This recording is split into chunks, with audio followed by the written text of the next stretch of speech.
Hello दोस्तों, स्वागत है आप सभी का सुबह आईएएस की आज की क्लास में। और आज की इस महत्वपूर्ण क्लास में हम देखेंगे यूपी टेट से रिलेटेड 100 एमसीक्यू। 100 एमसीक्यू हर प्रश्न के साथ आपको सही उत्तर, उसका तर्क और परीक्षा में पूछे जाने वाले महत्वपूर्ण तथ्य बताए जाएंगे। अगर आपका लक्ष्य है UP TET, C TET, super TET या अन्य किसी शिक्षक भर्ती परीक्षाओं में सफलता प्राप्त करना, तो यह क्लास आपके लिए बेहद ही उपयोगी साबित हो सकती है। तो बिना समय गंवाए हम शुरू करते हैं आज की शानदार प्रैक्टिस सेशन। आप सभी से एक इम्पॉर्टेंट रिक्वेस्ट है कि आप सब जो है कि अगर चैनल पर नए हो तो चैनल को सब्सक्राइब कर दीजिए, अपने दोस्तों के साथ शेयर कर दीजिए। अगर किसी भी प्रकार की त्रुटि किसी क्वेश्चन में आती है तो हमें कमेंट बॉक्स में ज़रूर बताइए। तो चलिए शुरू करते हैं आज का अपना सेशन पहले क्वेश्चन के साथ। तो देखिए पहला क्वेश्चन है आप सभी के सामने। किस शिलालेख में हमें मौर्य सम्राट अशोक के धम्म नीति की जानकारी मिलती है? किस शिलालेख से हमें मौर्य सम्राट अशोक के धम्म नीति के बारे में जानकारी मिलती है? आपका सही आंसर हो जाएगा बी, गिरनार शिलालेख। गिरनार शिलालेख। अगला प्रश्न है आप सभी के सामने कि किसी राज्य में भूमि पर लगने वाला प्रमुख कर भाग कहलाता है, यह किस काल से संबंधित है? आपका सही आंसर हो जाएगा बी, मौर्य काल। अगला प्रश्न है दिल्ली सल्तनत का संस्थापक किसे माना जाता है? आपका सही आंसर हो जाएगा कुतुबुद्दीन ऐबक, बी।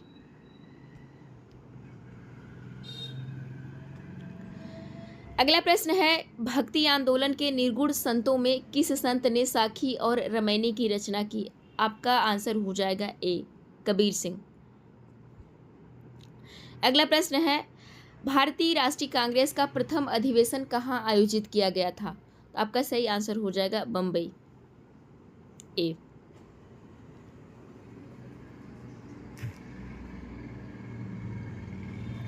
अगला प्रश्न है आप सबके सामने कि दिल्ली सल्तनत का प्रथम सुल्तान किसे माना जाता है? आपका सही आंसर हो जाएगा बी, कुतुबुद्दीन ऐबक।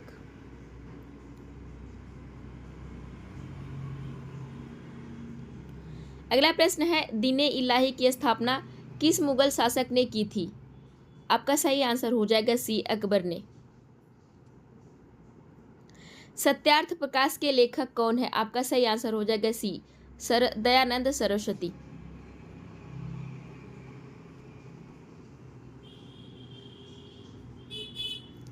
अगला प्रश्न है करो या मरो का नारा किस आंदोलन के दौरान दिया गया था? आपका सही आंसर हो जाएगा सी, भारत छोड़ो आंदोलन।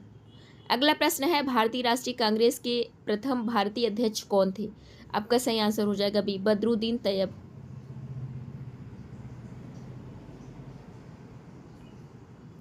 अगला प्रश्न है इलाहाबाद स्तंभ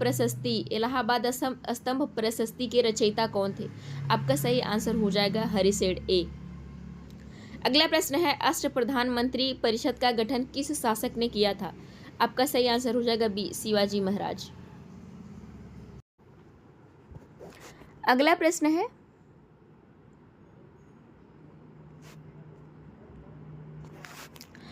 निम्नलिखित में से किस युद्ध के बाद अंग्रेजों को बंगाल, बिहार और उड़ीसा की दीवानी प्राप्त हुई थी? आपका सही आंसर हो जाएगा बी, बक्सर का युद्ध 1764। अगला प्रश्न है इंडियन इंडिपेंडेंस लीग की पुनर्गठन दक्षिण पूर्व एशिया में किसने किया था? आपका सही आंसर हो जाएगा ए, राज बिहारी बोस।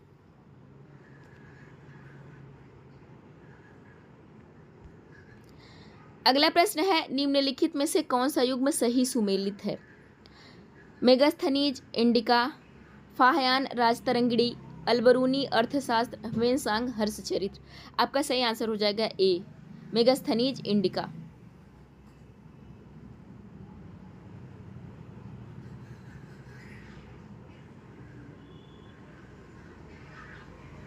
अगला प्रश्न है आप सबके सामने तारीख ए फिरोज शाही के लेखक कौन है? आपका सही आंसर हो जाएगा ए, जियाउद्दीन बरनी।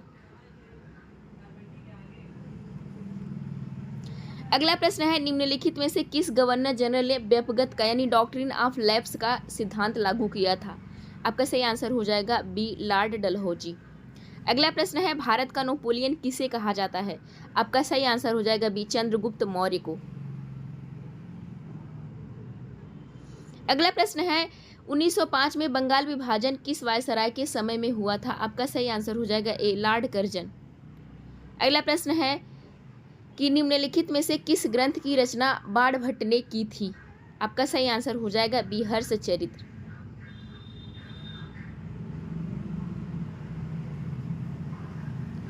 तारीख ए फिरोज शाही की के लेखक कौन है? तो आपका सही आंसर हो जाएगा ए जियाउद्दीन बरनी। एक कुछ क्वेश्चन रिपीट है। अब यहां से शुरू हो जाता है आपका जियोग्राफी से रिलेटेड प्रश्न। जियोग्राफी, तो चलिए देखते हैं कि भारत में शीतकालीन वर्षा मुख्यतः किस कारण से होती है? आपका सही आंसर हो जाएगा सी पश्चिमी विक्षोभ के कारण। अगला प्रश्न है निम्नलिखित में से कौन सी नदी भ्रंश घाटी रिफ्ट वैली से होकर बहती है? आपका सही आंसर हो जाएगा बी नर्मदा। नर्मदा नदी जो है रिफ्ट वैली से होकर बहती है।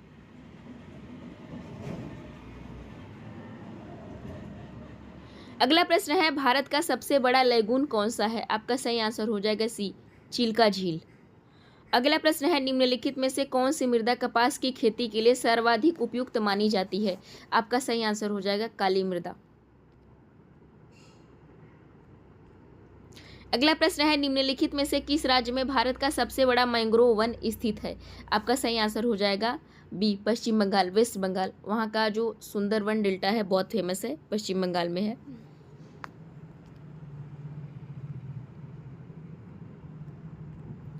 अगला प्रश्न है इसी क्रम में निम्नलिखित में से कौन सी एक जो है कि शीत यानी कोल्ड जो है कि गल्फ स्ट्रीम है?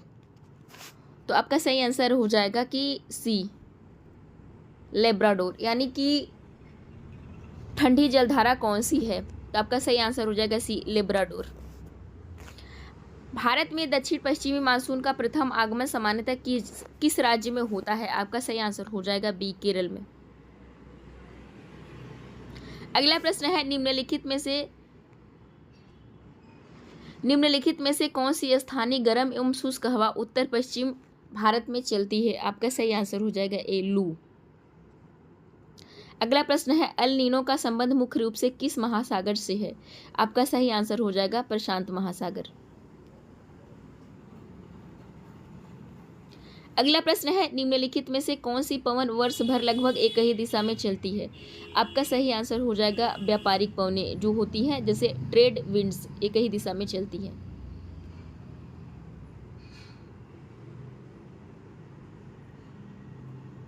अगला प्रश्न है आपके सामने निम्नलिखित में से किस महाद्वीप से होकर भूमध्य रेखा, कर्क रेखा, मकर रेखा तीनों गुजरती है? वह कौन सा महाद्वीप है जहां से भूमध्य रेखा, कर्क रेखा और मकर रेखा तीनों जो है कि गुजरती हैं? आपका सही आंसर हो जाएगा अफ्रीका। तो अफ्रीका ऐसा कॉन्टिनेंट है जहां से जो है कि भूमध्य रेखा, कर्क रेखा और मकर रेखा तीनों गुजरती हैं। आपका सही आंसर हो जाएगा सी। गरजता चालीसा रोरिंग फोर्टीज किस अक्षांशीय क्षेत्र से संबंधित है? यानी गरजता चालीसा जो है कि किस अक्षांश से संबंधित है? अक्षांशीय क्षेत्र से संबंधित है। आपका सही आंसर हो जाएगा सी 40 से 50 दक्षिण अक्षांश। अगला प्रश्न है निम्नलिखित में से कौन सी महासागरीय जलधारा जो है कि वार्म जलधारा है, यानी कि गर्म जलधारा है? आपका सही आंसर हो जाएगा D gulf stream. Gulf stream. विश्व का सबसे बड़ा मरुस्थल कौन सा है? आपका सही आंसर हो जाएगा अंटार्कटिका मरुस्थल, डी। और वहीं पर एक इंपॉर्टेंट पॉइंट देख लेते हैं कि सहारा मरुस्थल विश्व का सबसे बड़ा गर्म मरुस्थल है। अगला प्रश्न है डोलड्रम। डोलड्रम क्षेत्र की प्रमुख विशेषता क्या होती है? आपका सही आंसर हो जाएगा बी शांत एवं परिवर्तनशील हवाएं तथा निम्न वायुदाब। यह डोलड्रम की विशेषताएं होती हैं।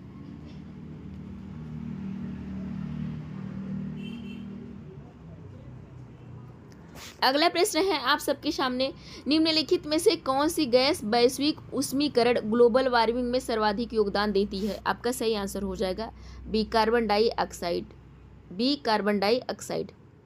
अगला प्रश्न है रिएक्टर पैमाना, रिएक्टर स्केल का उपयोग किसे मापने के लिए किया जाता है? आपका सही आंसर हो जाएगा बी भूकंप की तीव्रता। अगला प्रश्न है निम्नलिखित में से कौन सा ऊर्जा स्रोत नवीकरणीय ऊर्जा स्रोत है। आपका सही आंसर हो जाएगा डी, सौर ऊर्जा। जैव मंडल आरक्षित क्षेत्र बायोस्फीयर रिजर्व का प्रमुख उद्देश्य क्या होता है? आपका सही आंसर हो जाएगा सी, जैव विविधता का संरक्षण एवं सतत विकास। जैव विविधता का संरक्षण एवं सतत विकास, सी आपका सही आंसर हो जाएगा। अगला प्रश्न है, सुनामी का प्रमुख कारण क्या होता है? सुनामी किस तरीके से आती है, किस कारण से आती है? आपका सही आंसर हो जाएगा बी, समुद्र के भीतर शक्तिशाली भूकंप जो है सुनामी का कारण होता है भूकंप। अगला प्रश्न है, अब यहाँ से आपके नागरिक शास्त्र यानी सिविक्स के क्वेश्चन शुरू हो जाते हैं। 20 क्वेश्चन आपके सिविक्स के देखने को मिलेंगे। अगला प्रश्न है, भारतीय संविधान में संवैधानिक उपचारों का अधिकार, भारतीय संविधान में संवैधानिक उपचारों का अधिकार किस अनुच्छेद में दिया गया है? आपका सही आंसर हो जाएगा अनुच्छेद 32 सी।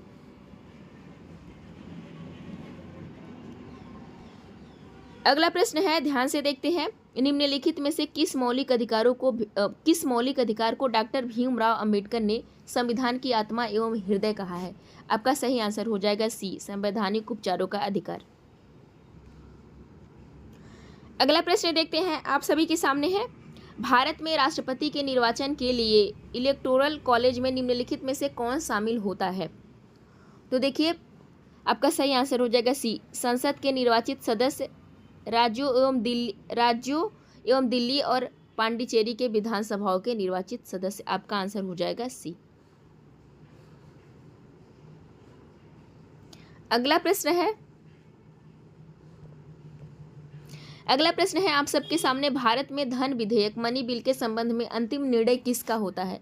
आपका सही आंसर हो जाएगा सी, लोकसभा अध्यक्ष का, लोकसभा अध्यक्ष। अगला प्रश्न है, निम्नलिखित में से कौन सा मौलिक कर्तव्य नहीं है? आपका सही आंसर हो जाएगा डी, मतदान करना, यह मौलिक कर्तव्य नहीं है।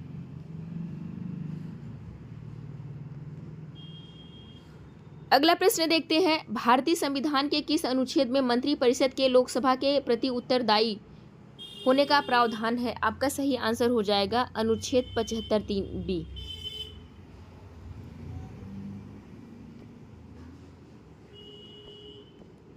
अगला प्रश्न है, भारत के राष्ट्रपति द्वारा राज्यसभा में कितने सदस्यों को नामित किया जाता है या मनोनीत किया जाता है? आपका सही आंसर हो जाएगा बी, 12। भारत के नियंत्रक एवं महालेखा परीक्षक की नियुक्ति कौन करता है? आपका सही आंसर हो जाएगा सी, राष्ट्रपति। और यह जो है कि 148 अनुच्छेद है, वहाँ पे सीएजी के लिए प्रावधान किया गया है। अगला प्रश्न है, निम्नलिखित में से कौन सी रीट किसी व्यक्ति को अवैध निरुद्ध इलीगल जो कि डिटेंशन मुक्त कराने के लिए जारी की जाती है? आपका सही आंसर हो जाएगा बी, बंदी प्रत्यक्षीकरण, हिबियस कार्पस। भारत में वित्त आयोग फाइनेंस कमीशन का गठन संविधान के किस अनुच्छेद के अंतर्गत आता है? आपका सही आंसर हो जाएगा बी, अनुच्छेद 280। अगला प्रश्न है, भारत के उपराष्ट्रपति का निर्वाचन कौन करता है? उपराष्ट्रपति का निर्वाचन किसके द्वारा किया जाता है? आपका सही आंसर हो जाएगा सी, संसद के दोनों सदनों के सभी सदस्य यानी निर्वाचित और मनोनीत दोनों सदस्य। अगला प्रश्न है, भारत के महान्यायवादी अटॉर्नी जनरल ऑफ इंडिया की नियुक्ति कौन करता है? आपका सही आंसर हो जाएगा बी, राष्ट्रपति। अगला प्रश्न है, लोकसभा की बैठक की गढ़पूर्ति कुल सदस्य संख्या का कितना भाग होती है? आपका सही आंसर हो जाएगा सी, 1/10 भाग। संविधान संशोधन विधेयक कॉन्स्टिट्यूशनल अमेंडमेंट बिल को राष्ट्रपति किस अनुच्छेद के अंतर्गत अपनी स्वीकृति देते हैं? आपका सही आंसर हो जाएगा अनुच्छेद 111 ए। अगला प्रश्न है, भारत के सर्वोच्च न्यायालय के न्यायाधीशों की सेवानिवृत्ति की आयु कितनी होती है? तो यहाँ पे देखिए सुप्रीम कोर्ट के बारे में पूछा गया है, तो कितनी होती है इनकी सेवानिवृत्ति की आयु? आपका सही आंसर हो जाएगा सी, 65 वर्ष। वहीं हाई कोर्ट की बात करें तो हाई कोर्ट के लिए 62 वर्ष हो जाएगा। अब यहाँ से आपका जो क्वेश्चन शुरू होगा ईवीएस से रिलेटेड होगा, पर्यावरणीय अध्ययन से। अगला प्रश्न है कि रीड डेटा बुक का मुख्य उद्देश्य क्या है? आपका सही आंसर हो जाएगा बी, संकटग्रस्त लुप्त प्राय जीव जंतु एवं पौधों की जानकारी रखना। आपका सही आंसर हो जाएगा बी।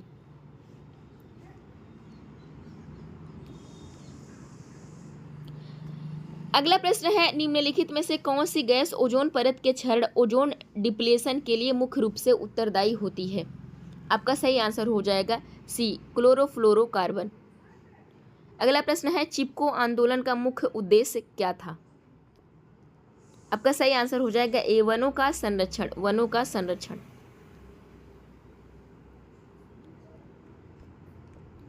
अगला प्रश्न है, आपके सामने निम्नलिखित में से कौन सा ऊर्जा का नवीकरणीय स्रोत है? आपका सही आंसर हो जाएगा डी, पवन ऊर्जा। जैव विविधता का अर्थ क्या होता है? बायोडाइवर्सिटी का क्या मतलब होता है? आपका सही आंसर हो जाएगा जीव जंतुओं, पौधों और सूक्ष्म जीवों की विविधता, जिसे हम जैव विविधता कहते हैं। अगला प्रश्न है, निम्नलिखित में से कौन सी ग्रीन हाउस गैस नहीं है? तो आपका सही आंसर हो जाएगा सी, ऑक्सीजन। बाकी CO2, मीथेन और नाइट्रस ऑक्साइड, ये सब जो है कि GHG हैं, ग्रीन हाउस गैस हैं। अगला प्रश्न देखते हैं,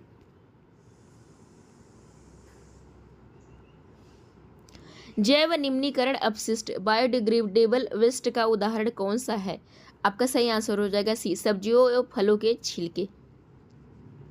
अगला प्रश्न है, भारत में राष्ट्रीय हरित अधिकरण नेशनल ग्रीन ट्रिब्यूनल की स्थापना किस वर्ष की गई थी? NGT की स्थापना किस वर्ष की गई थी? आपका सही आंसर हो जाएगा सी, 2010। अगला प्रश्न है, निम्नलिखित में से कौन सा जल जनित वाटर जो वॉर्न रोग है? आपका सही आंसर हो जाएगा सी, कॉलेरा या हैजा। यह जो है कि जल जनित रोग है। पर्यावरण संरक्षण अधिनियम इन्वायरमेंट प्रोटेक्शन एक्ट भारत में किस वर्ष लागू किया गया था? आपका सही आंसर हो जाएगा सी, 1986।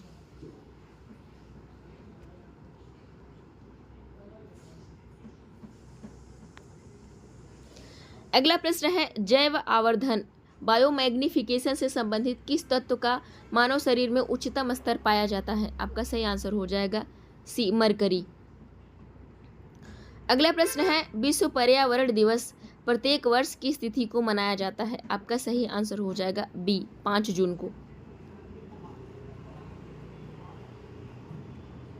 अगला प्रश्न है, किस गैस को अम्ल वर्षा एसिड रेन का मुख्य कारण माना जाता है? आपका सही आंसर हो जाएगा सल्फर डाइऑक्साइड, सी, SO2।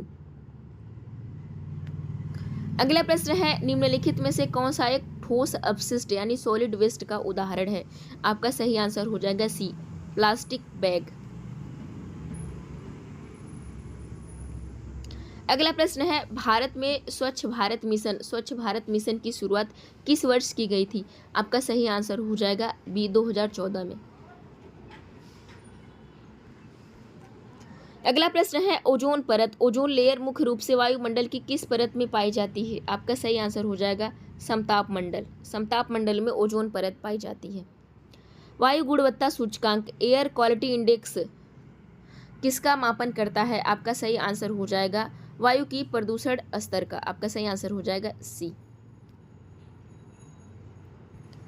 अगला प्रश्न है, निम्नलिखित में से कौन सा जैव विविधता हॉटस्पॉट बायोडाइवर्सिटी हॉटस्पॉट भारत में स्थित है? आपका सही आंसर हो जाएगा ए, पश्चिमी घाट, वेस्टर्न घाट। वर्षा जल संचलन रेन वाटर हार्वेस्टिंग का मुख्य उद्देश्य क्या है? आपका सही आंसर हो जाएगा भूजल स्तर का बढ़ाना, ए। अगला प्रश्न है, निम्नलिखित में से कौन सा पर्यावरण अनुकूल इको फ्रेंडली विकल्प है? आपका सही आंसर हो जाएगा कपड़े का थैला, इको फ्रेंडली जो है कि विकल्प है। अगला प्रश्न है आप सबके सामने, निम्नलिखित में से कौन सा मृदा संरक्षण का तरीका नहीं है? आपका सही आंसर हो जाएगा वनों की कटाई। वनों की कटाई से मृदा का क्षरण होता है, संरक्षण नहीं। भारत में नमामि गंगे कार्यक्रम किस नदी के संरक्षण के लिए शुरू किया गया था? आपका सही आंसर हो जाएगा डी, गंगा। निम्नलिखित में से कौन सा जल संरक्षण का सर्वश्रेष्ठ तरीका है? आपका सही आंसर हो जाएगा बी, वर्षा जल का संचयन करना, बी। भारत में गिर राष्ट्रीय उद्यान किस राज्य में स्थित है? ग्रीन नेशनल पार्क किस राज्य में स्थित है? आपका सही आंसर हो जाएगा गुजरात, सी, गुजरात में। अगला प्रश्न है जैव ईंधन बायोफ्यूल का क्या उदाहरण है? आपका सही आंसर हो जाएगा सी बायोडीजल। बायोडीजल।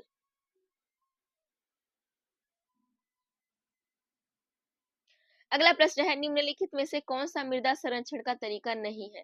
आपका सही आंसर हो जाएगा सी वनों की कटाई। वनों की कटाई जो है कि मृदा संरक्षण का तरीका नहीं है।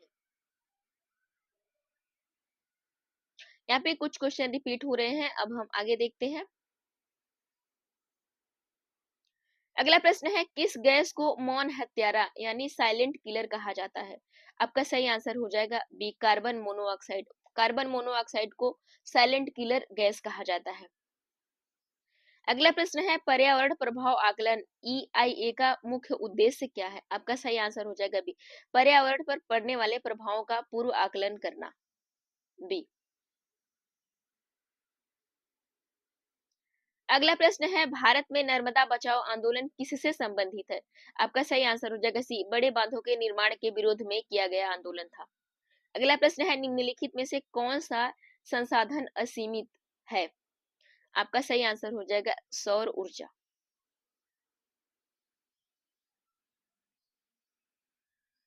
अगला प्रश्न है प्लास्टिक प्रदूषण को कम करने के लिए सबसे उपयुक्त उपाय क्या है? आपका सही आंसर हो जाएगा बी प्लास्टिक का पुनः उपयोग और पुनर्चक्रण।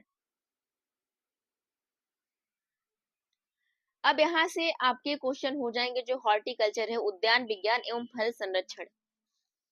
भारत में फलों का राजा किसे कहा जाता है? आपका सही आंसर हो जाएगा सी आम को।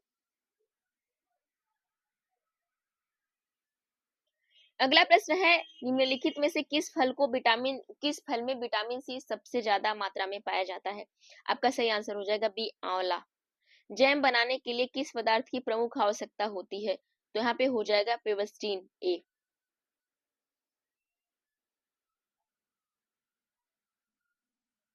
अगला प्रश्न है पौधों के वानस्पतिक प्रवर्धन वेजिटेशन जो है कि प्रोपेगेशन कौन सी विधि है? आपका सही आंसर हो जाएगा बी कलम द्वारा कटिंग द्वारा। अगला प्रश्न है निम्नलिखित में से कौन सा मसाला पौधा है? आपका सही आंसर हो जाएगा बी हल्दी। अब अगला प्रश्न देखते हैं। अगला प्रश्न देखते हैं कि निम्नलिखित में से किस खाद को जैविक खाद कहा जाता है? आपका सही आंसर हो जाएगा सी गोबर की खाद को जैविक खाद कहा जाता है। अगला प्रश्न है टिश्यू कल्चर। टिश्यू कल्चर किससे संबंधित है? आपका सही आंसर हो जाएगा बी पौधों के सूक्ष्म ऊतक से बनाए गए नए पौधे उगाने से टिश्यू कल्चर संबंधित है। आपका सही आंसर हो जाएगा बी।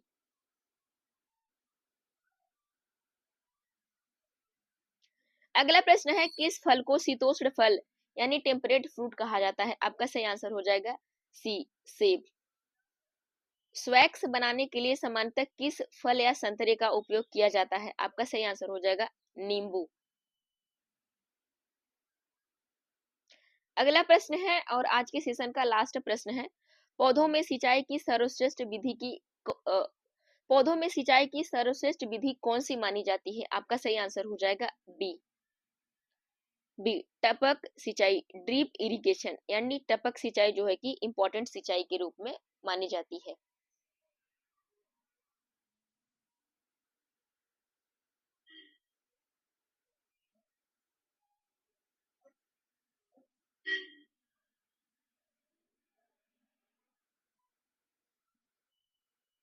सिंचाई के रूप में मानी जाती है। तो दोस्तों आज की क्लास यही समाप्त होती है। उम्मीद है कि आज के सभी प्रश्न और उनके उत्तर आपको अच्छे से समझ में आ गए होंगे। यदि आपने पूरे प्रश्न को स्वयं हल करने का प्रयास किया तो आपकी निश्चित रूप से सबसे अधिक जो है कि मजबूती और पकड़ है। ऐसे ही उच्च गुणवत्ता वाले MCQ क्लास और परीक्षा उपयोगी कंटेंट के लिए नियमित रूप से जुड़े रहने के लिए हमारे चैनल को सब्सक्राइब करिए, अपने दोस्तों के साथ शेयर करिए। अगर किसी भी प्रकार की किसी क्वेश्चन में आपको प्रॉब्लम आती है, दिक्कत है, तो आप कमेंट बॉक्स में जरूर बताइए। तो चलिए मिलते हैं अगली क्लास में। आज के लिए इतना ही। Thank you so much. अपना ध्यान रखें, अच्छे से पढ़ाई करिए।